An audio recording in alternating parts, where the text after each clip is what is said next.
Bismillahirrahmanirrahim. Assalamualaikum warahmatullahi wabarakatuh.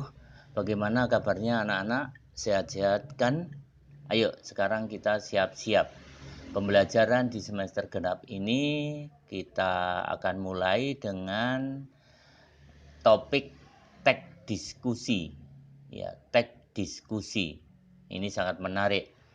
Buku yang kita gunakan tetap dengan menggunakan bahasa Indonesia edisi tahun 18 kelas 9. Pelajari buku tersebut silakan dibuka halaman 111 sampai dengan 115. Nah, di halaman itu nanti kita akan mempelajari tentang KD, mengidentifikasi informasi teks diskusi berupa pendapat, pro dan kontra dari permasalahan aktual yang dibaca dan didengar.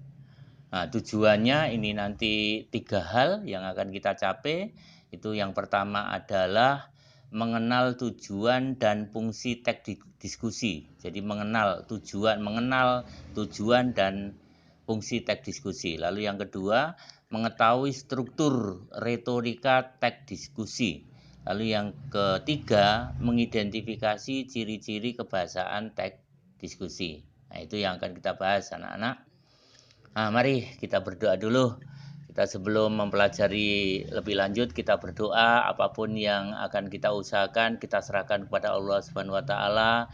Mudah-mudahan Allah Subhanahu wa taala senantiasa mengijabah apa yang kita inginkan. A'udzu billahi minasyaitonir rajim. Bismillahirrahmanirrahim. Raditu billahi robba wa bil islami dina wa bi Muhammadin nabiyyu wa rasula rabbi sidni ilma warzuqni fahma. Artinya, aku ridho Allah Subhanahu wa taala sebagai Tuhanku, Islam sebagai agamaku, dan Nabi Muhammad sebagai nabi dan rasul. Ya Allah, tambahkanlah kepadaku ilmu dan pengetahuan serta pengertian yang baik kepadaku. Nah, ini pengertian, tujuan, dan fungsi teks diskusi. Nah, ini pertama menurut KBBI, Kamus Besar Bahasa Indonesia, diskusi itu pengertiannya adalah pertemuan ilmiah untuk bertukar pikiran mengenai suatu masalah. Lalu kesimpulannya, teks diskusi adalah naskah atau wacana tertulis hasil dari tukar pikiran peserta diskusi pada pertemuan ilmiah yang membahas tentang suatu masalah. Lalu tujuan teks diskusi adalah menyajikan pendapat, sudut pandang, atau perspektif yang berbeda terhadap suatu permasalahan. Lalu fungsi teks diskusi untuk melihat suatu masalah dari berbagai perspektif. Perspektif yang beragam tersebut memberi pertimbangan atas rekomendasi atau keputusan. Nah, itu pengertian, tujuan, dan fungsi teks diskusi. Strukturnya anak-anak ada 3, yaitu pendahuluan, isi, dan kesimpulan. Lalu apa yang ada di dalam pendahuluan? Yang ada di dalam pendahuluan adalah 1, pernyataan untuk membatasi topik. Lalu yang kedua, latar belakang topik. Yang ketiga, sudut pandang berbeda yang akan dibahas. Jadi di pendahuluan itu diantaranya ada kesepakatan nanti. Pernyataan untuk membatasi topik. Topiknya apa? Dalam pembahasan tidak boleh melebar dari topik itu. Lalu latar belakang topiknya itu apa? Mengapa kok harus didiskusikan? Begitu. Lalu sudut pandang berbeda yang akan dibahas apa? Apakah ada sudut pandang yang berbeda antara pendapat A dengan pendapat B? Itu dia ada di pendahuluan. Lalu yang ada di dalam isi adalah serangkaian paragraf. Itu yang kedua, 2 atau 3 paragraf dengan argumen setuju, pro, dan alasannya serta contoh yang mendukung gagasan. lalu 2 atau 3 paragraf dengan argumen tidak setuju atau kontra dan alasannya serta contoh yang mendukung gagasan. Lalu menggunakan bahasa persuasif, bahasa yang mempengaruhi. Lalu yang berikutnya menggunakan bahasa kohesi untuk menghubungkan gagasan atau untuk menunjukkan perubahan pendapat. Nah, pendekatan ini kohesif. Lalu yang ada di dalam kesimpulan adalah kesimpulan argumen dapat dari kedua sisi. Jadi kesimpulannya jangan memihak, tetapi juga harus memperhatikan kedua sisi antara yang pro dengan yang kontra. Lalu mengevaluasi argumen yang paling efektif. Jadi dievaluasi argumen yang paling efektif itu nanti tuliskan di dalam kesimpulan. Terus yang ketiga, rekomendasi satu sudut pandang berdasarkan argumen yang disajikan. Jadi ada sudut pandang yang bisa menilai sehingga ini merekomendasikan ya. Jadi merekomendasikan dari sudut pandang yang dibicarakan tadi. Nah, itu teks strukturnya ada 3, saya ulang, pendahuluan, isi, dan kesimpulan. Lalu kebahasaan teks diskusi, ini kebahasaannya adalah yang pertama, kalimat yang digunakan dalam teks diskusi yang menunjukkan waktu sekarang karena biasanya berbicara tentang permasalahan aktual. Kata-kata yang digunakan yang menunjukkan waktu kini dan menunjukkan apa yang sekarang terjadi. Jadi misalnya kata-kata adalah, merupakan, sedang, artinya, perlu, bertindak, hentikan, selamatkan, perang, kehilangan, perbaiki, ya, dan seterusnya itu yang digunakan diantaranya untuk teks diskusi. Lalu yang kedua, kata yang mewakili pikiran dan perasaan membawa emosi dari pandangan penulis, misalnya percaya, yakin, pikir, rasa, suka, kagum, senang, terkejut, ragu, harap, ya. Itu. Lalu yang ketiga, kata emotif.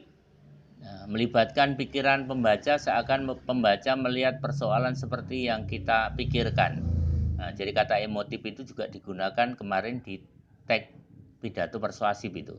Nah, misalkan ganas, unik, liar, buas, berharga, istimewa, kumal, menakjubkan, berbahaya, brutal, sejuk, lembut. Nah, itu.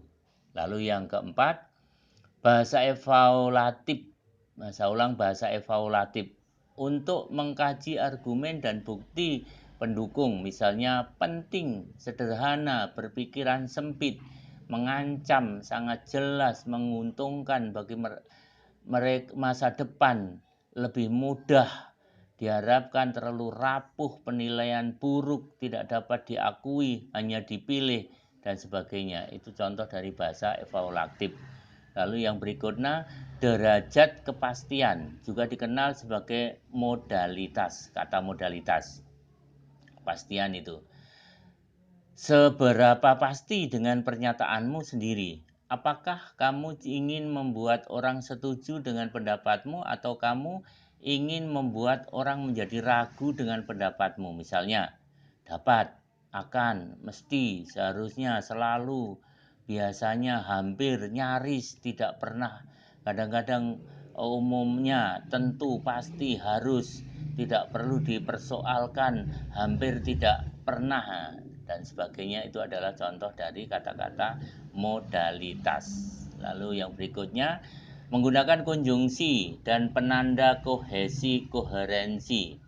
Konjungsi digunakan untuk menggabungkan dua gagasan dalam satu kalimat, sementara konektif digunakan untuk mengaitkan gagasan di antara kalimat dan paragraf yang berbeda. Misalnya ada konjungsi dan, tetapi, namun, bagaimanapun, alasan lain, mengapa, juga, dalam hal lain, atau pertama, kedua, akhirnya, tanpa memperhatikan, tidak semua orang setuju, sementara meskipun yang utama pada akhirnya, sebab, oleh karena itu. Nah, itu adalah merupakan penggunaan bahasa yang digunakan di dalam teks diskusi. Ya, ini macam-macam konjungsi tadi, disinggung. Ini ada macam-macam konjungsi.